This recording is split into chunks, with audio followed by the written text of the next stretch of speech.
This is Alabama Politics with Steve Flowers, an in-depth interview with Alabama's top political newsmakers. Now, from the studios of Troy University, here is Steve Flowers.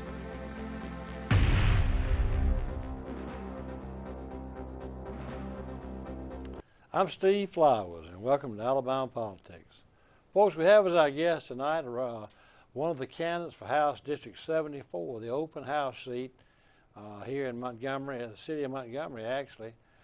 It's all in the city of Montgomery. It's the seat formerly held by Representative Dimitri Palizos, who passed away early in this session from a massive heart attack. Everybody knew Dimitri. He was a great restaurateur out on the Atlanta Highway, and we've got some excellent candidates, and one of them is with us tonight, Tobias Grant, and we like to have him on the show.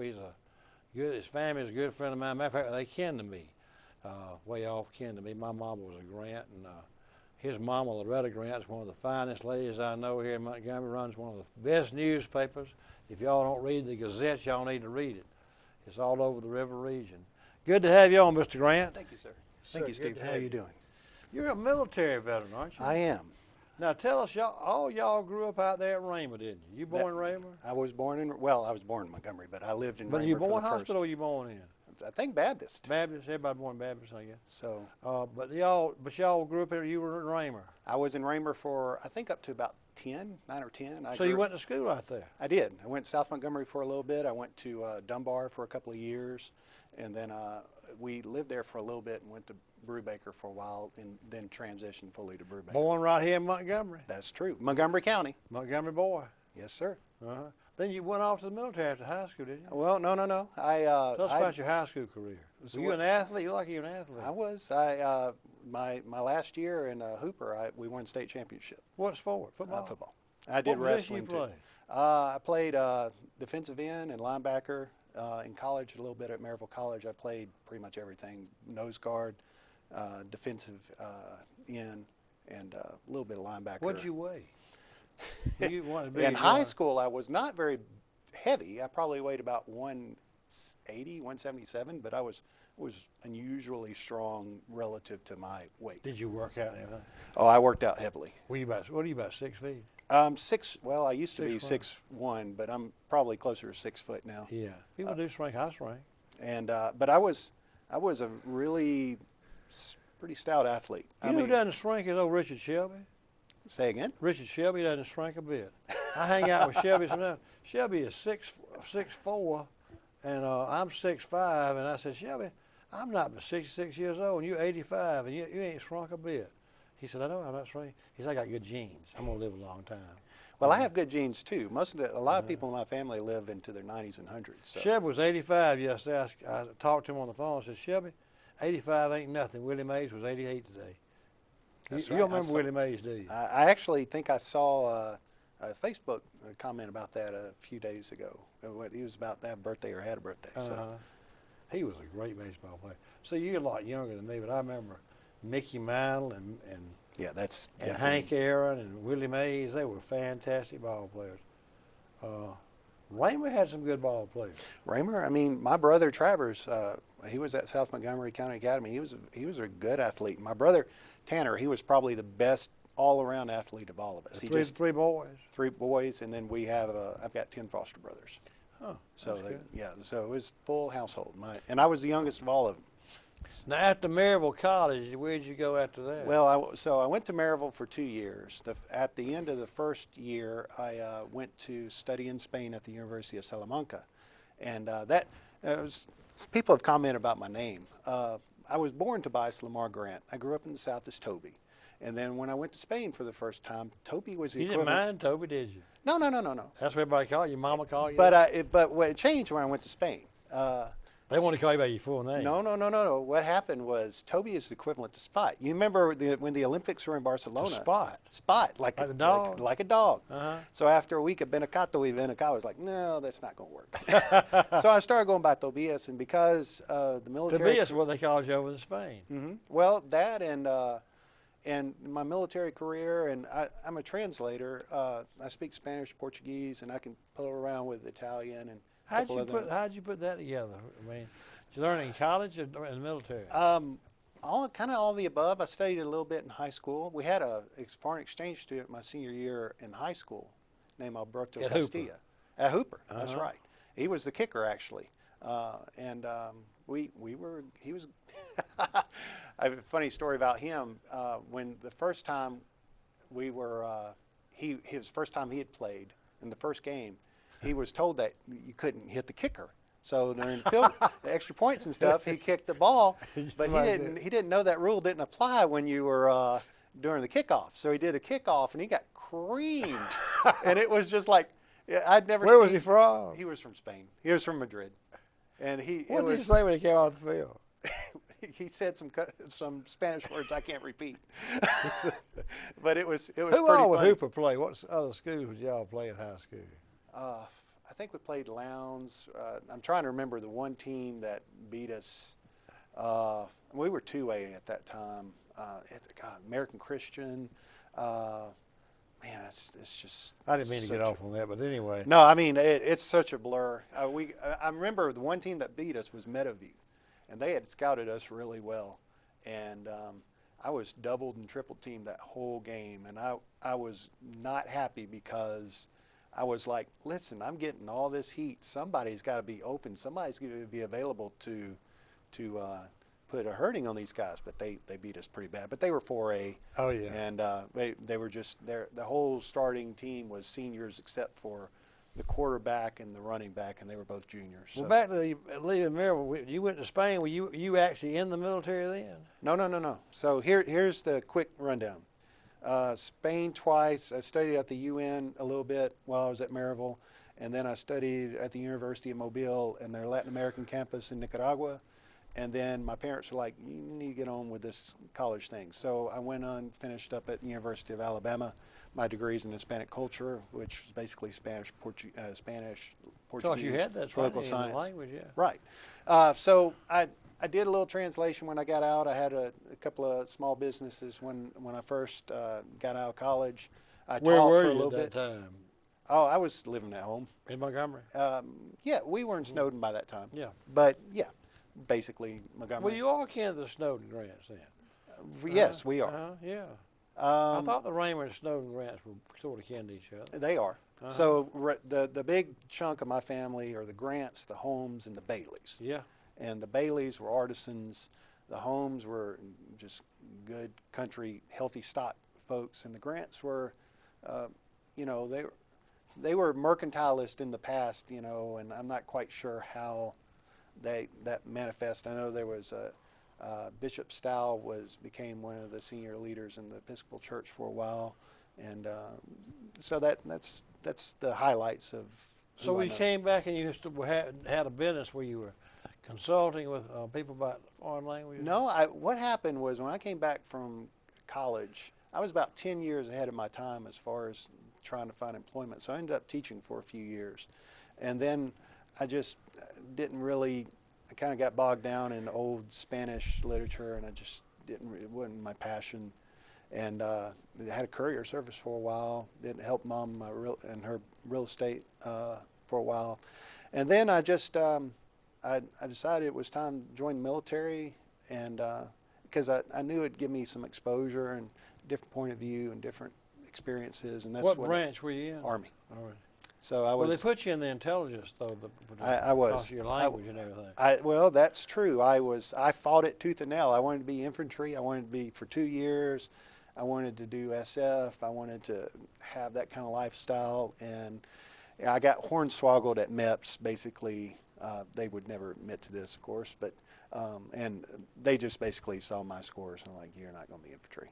So, and it was the right decision, honestly. I did. Yeah, none of the others had that kind of training. Well, and I did some good. I mean, that's probably up to this point in my life. That's where I had the most impact as far as, and it's frustrating because I can't really talk about it, but I did some good.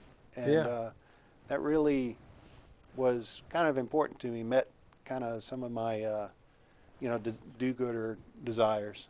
And then got out and then got back in eventually and was like, Sergeant Grant, are you interested in earning your commission? I was like, sure.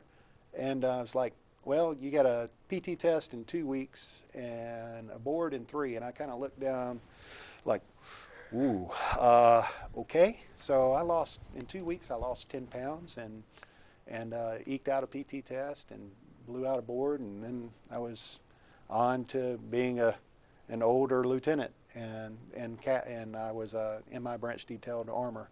And I was pretty much an armor hybrid through most of my time as an officer. When did you get out of the? I was medically retired in 2015. That trip to Afghanistan just wore me out. 4 years ago. Yes, roughly. The Afghanistan just wore me out. I didn't get blown up or anything serious. It just, I was too old to be running around 7,000 feet in the hills, the mountains of Afghanistan. What made you think about running for this House seat? It's wide open. Everybody got in there. It was a special Well, election. There were a lot of motivations. This was certainly not the best timing for me personally in my life. I was trying to, focus on, trying to figure out. I'm divorced, and I was coming back, and I had an accident. I had a very severe accident. Crushed 3 levels of my thoracic vertebrae in my neck, and this was 4 months after being medically retired for my back for other reasons and some other randomness. But I was almost, if I had not had my helmet on, I would have been a quadriplegic. I crushed my shoulder, had internal injuries. It was a very long recovery, and I will say my family got me through a very rough spot there. I mean, it's very humbling when your elder father is cleaning you because you can't move your body and you're in a torso cast. How long were you like that? Well, I mean, as far as wearing the torso cast turtle shell, I was probably about 2 months, a little under 2 months. You had to really work out to get back in shape, didn't you? Well, I did the best I could. I don't work out nearly like I used to. I mean, I was pretty... Do you swim? I need to be swimming. That's the best exercise, I think. I have a little trouble turning my head to the left. Don't you, in that district, you got that Y that's got the pool out there? It does. Off Atlanta and I've been Highway? bad. A lot of people go over there to swim, you know? Yes, and I do occasionally, but I haven't lately.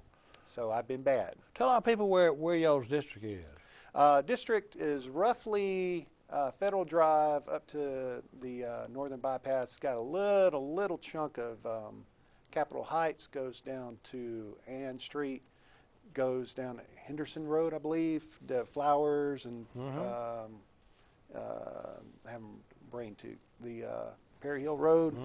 Then it follows pretty much I-85, goes down, and then there's a chunk where it hits down Bell Road and Vaughn, and it's got a little bit of Sturbridge, and then the very end peak is Chantilly around exit 11, then kind of creeps back up to a little part of Arrowhead, that kind of area near Martha's restaurant, and then creeps up to where's Ferry.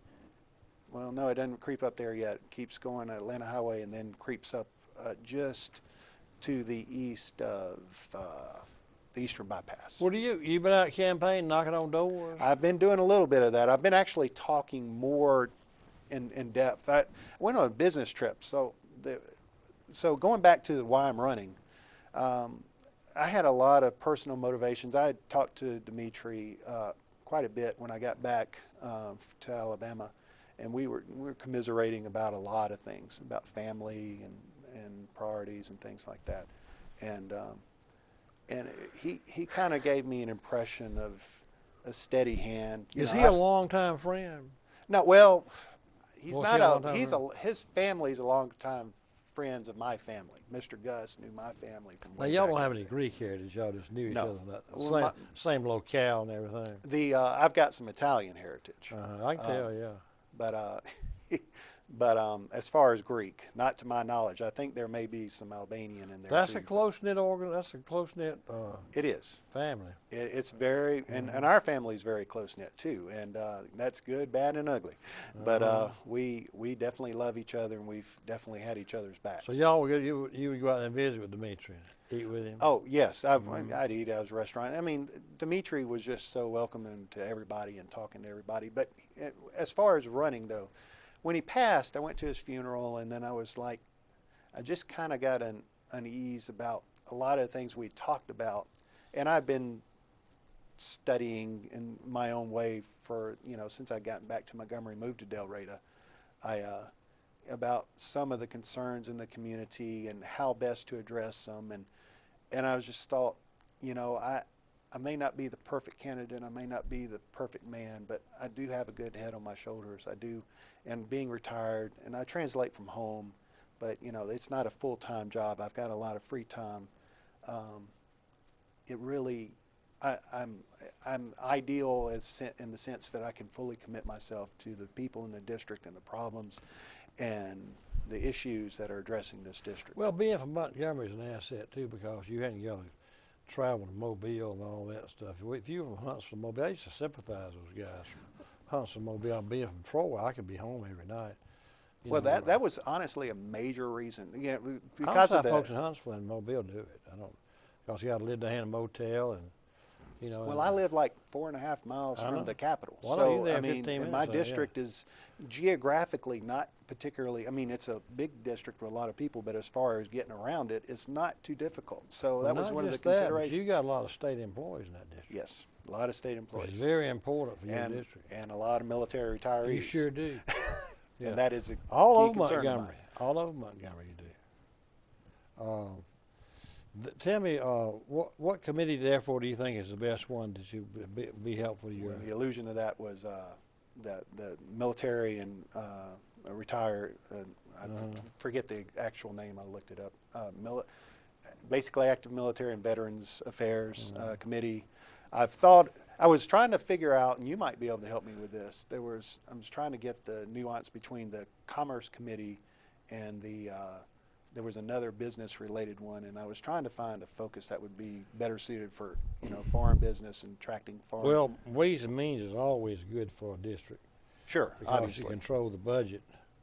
I was visiting with Steve Klaus this morning from Ozark. He's chairman of the Ways and Means General Fund Committee, and that's a tough job.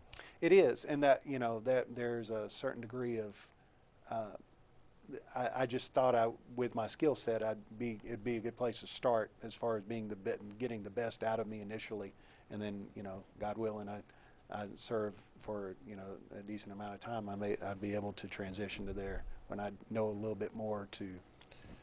Well, Dimitri epitomized to me the perfect citizen legislator.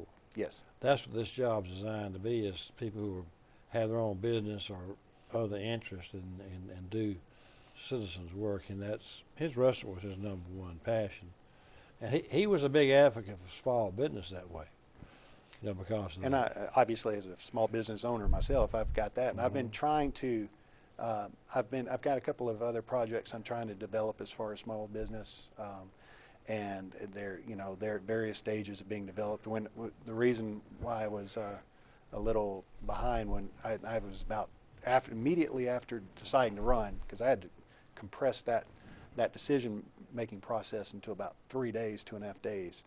I was on my way to Orlando to, I've been working on trying to acquire some contracts for about a year, and I was like, I can't give this up. So, it's pull, give and take. And then I've gotten back here, and I've really been focused on, the big picture of why I want to run and who I can build coalitions with and who I can speak with as far as getting ideas and things that might not be might not be my greatest depth. When you came to your decision, what did Miss Loretta say? She said that's a good thing. You know what?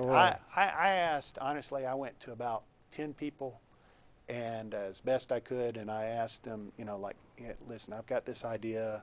Here's all the negative reasons why I shouldn't run. Here are what I think I can do, and give me a good reason not to run.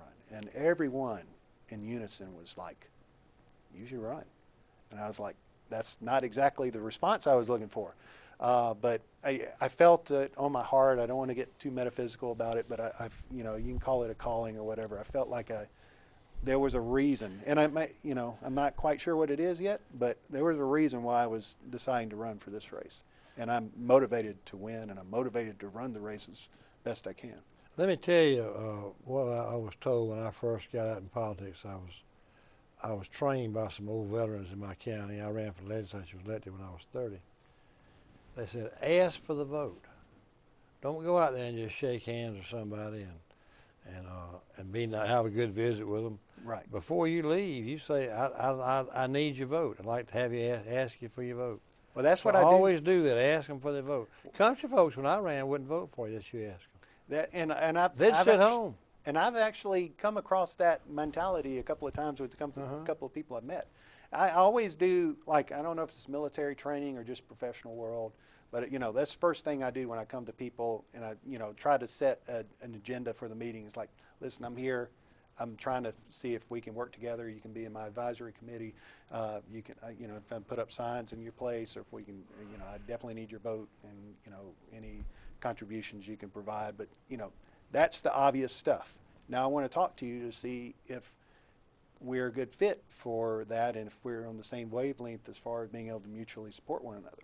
So I've had a lot of conversations with people, and I've had conversations with some lobbyists that have, kind of taken me aback. I've had this private world for so long, and really enjoyed in my little world of translating and being able to help veterans. I translate for the VA as a contractor, and they, it's very esoteric, and it's very, you're doing a good deed in your own way, in your own purpose, and then you run for office, and everything's like, I need help with this issue, I need help with this issue, and you obviously got to receive that and digest it and figure out the best way to help people. So that overall, the best thing is to ask them for their vote and let them know you'll be available. Yes, So and everybody's been getting my phone number. So and my I'll be card. available, and I'll work hard for you, and I'd like to ask you for your vote. Yes, sir. Whatever they ask you, just answer that way. Because otherwise, why are you running? Yeah. Don't get bogged down with issues with them. I hate to tell you that. Well, They'll sit down and say, what do you think about abortion? What do you think about dogs barking at night? yeah. Say, I'm against that, but I'll tell you one thing, I'd like to have your vote so I can see what I can do about it. Yeah, I had one, it's the, Don't let them trick you now. well, that's exactly what I was going to say. Trying to, when you're asking for money and from, individuals and big organizations, I want to be able to know if we have enough in common where we can agree.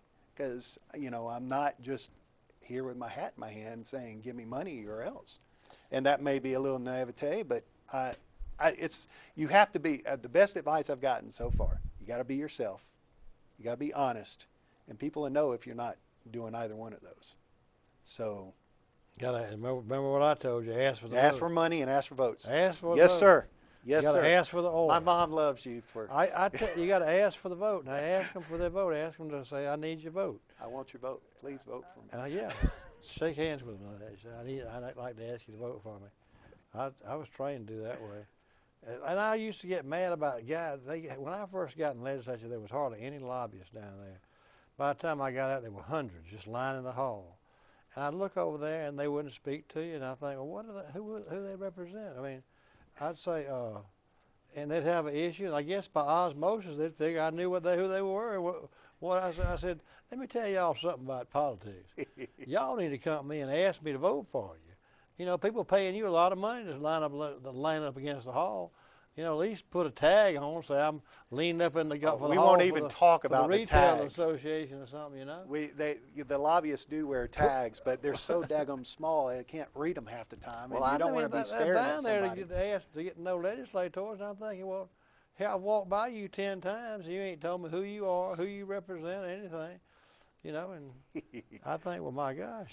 It's People, they just think I'm by osmosis. I'm just going to think, well, I guess he's represents the doctors or something. I don't know. Maybe they could wear a stethoscope or something anyway. well, you can tell like the ag people are usually wearing cowboy boots or a hat or something. You've got some markers. All of them wear cowboy boots now. They all think that's cool. I told you ought to go by Lamar, didn't I? Yes, sir. That sounds like an Alabama politician. And Tobias my Lamar. goodness. I tell you this story about old Big Jim folks, and Big Jim was quite an uninhibited guy, but he was a progressive, very progressive. Before it was cool to be progressive on the race issue and other issues too. all those liberals that ran for governor, like Bill Baxter and Don Siegman, just worshiped Big Jim. And Big Jim in his latter years would hang out at a truck stop up in Coleman and drink coffee all night long. And Don Siegman was liberal. He was running for governor. He was a real Democrat, national liberal Democrat. And he loved Big Jim just by knowing about him.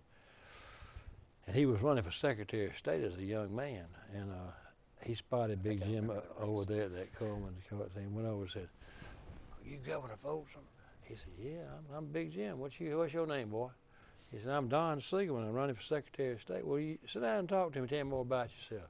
They sat there for a minute and said, "Big Jim, tell me something about you." Siegman said, "Well, I'm born and raised in Mobile. I went to the University of Alabama. I was president of the SGA, and then I went to Oxford, England, and studied. After that, I was smart and went to Oxford, England. Then I went to Georgetown Law School. And now I'm working for Robert Vance, head of the Democratic Party, and I'm running for Secretary of State."